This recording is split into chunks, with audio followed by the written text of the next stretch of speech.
beginning of my mental health journey is, not to start off cynical, but I kind of always felt something is a bit off. And I think my mum said to me at a young age, she spoke to me about serotonin and imbalances, and that's an issue that she has. And she was like, it happens. So I think from an early age, I was aware genetically, mentally, I didn't feel the same as everybody else. I think you get a bit older and you just think, oh, I'm just the nerd at school. I'm just a bit of the in-betweener, like for TV reference. But then I got older and I realised it's a bit darker than that. It's a bit darker than just feeling misunderstood. And I first saw a counsellor when I was about 15 for feeling, a bit down. And I've seen one consistently, or should I say on and off, but at least once a year, I think, for the last 15 years since. I've been through all sorts of counsellors, I guess, like Goldilocks. I'm just looking for the right one. Been through more than 3. And I think a large part of having mental health issues and the like is just acceptance. It's just accepting that it's a part of who you are, and that's okay. You'll have good days and bad days. I think I spent a majority of my life trying to change who I was, to be the happy girl or the bubbly person. And I've just had to kind of accept that it's just not inherently who I am, and that's okay. I think depression, clinical depression in my case, can provide you with empathy for others, which is really valuable to take with you in life. And it's something that's needed in the world so other people can feel understood, because I know I'm not the only one. I've learnt through my writing. I'm a freelance writer, and that initially started, I guess, in high school as well, as most of us did. Had a diary, which was just full of, looking back, things that I thought was the end of the world, but was just really didn't matter. That having a diary was like therapy, and then I kind of just really enjoyed it as a passion project, as a hobby, and I was just really fortunate and lucky and persistent enough to make it into some sort of career. It's going. I didn't grow up religiously. Had quite a liberal family, but was Muslim by name also, I suppose. As I got a little bit older, post kind of being diagnosed with clinical depression, I looked into religion a little bit more. My grandmother said it helped her in times of grief and stress, and I found religion for me something that was really comforting. It provided me with patience.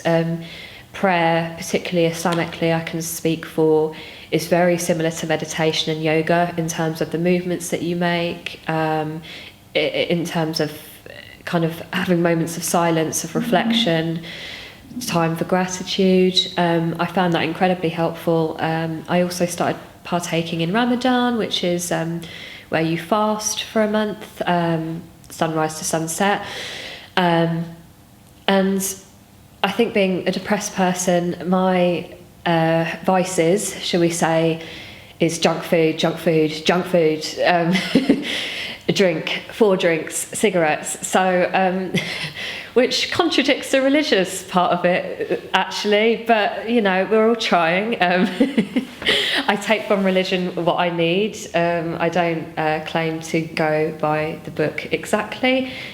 Trying.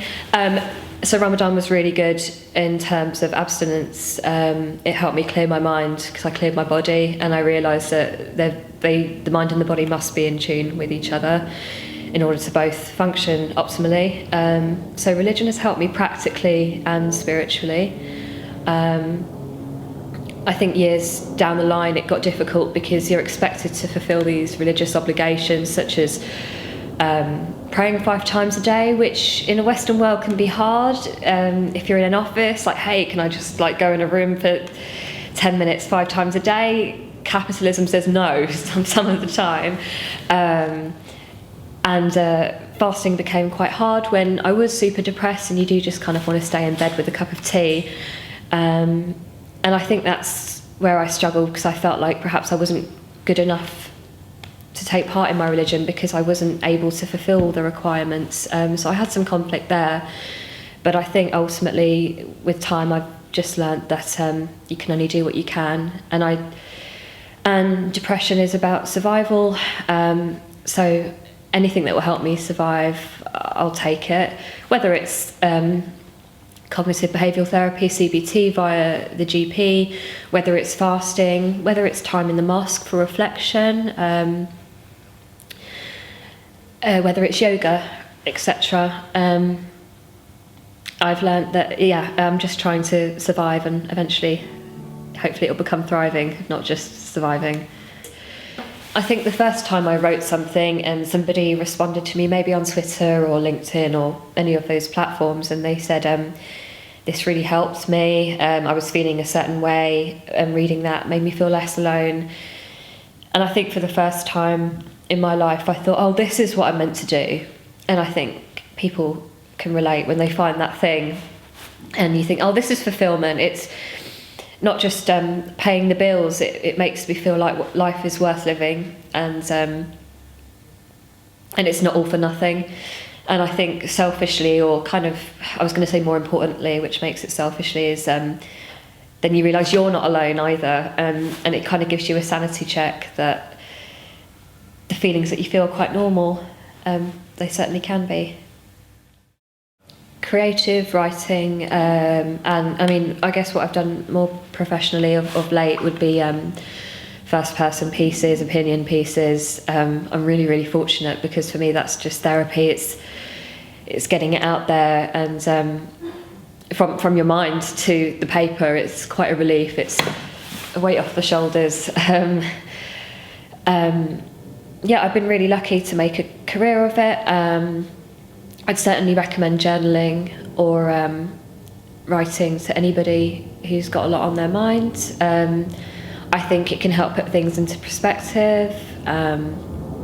It can help rationalise things a lot of the time, because you'll write something down, and read it and think, what are you talking about?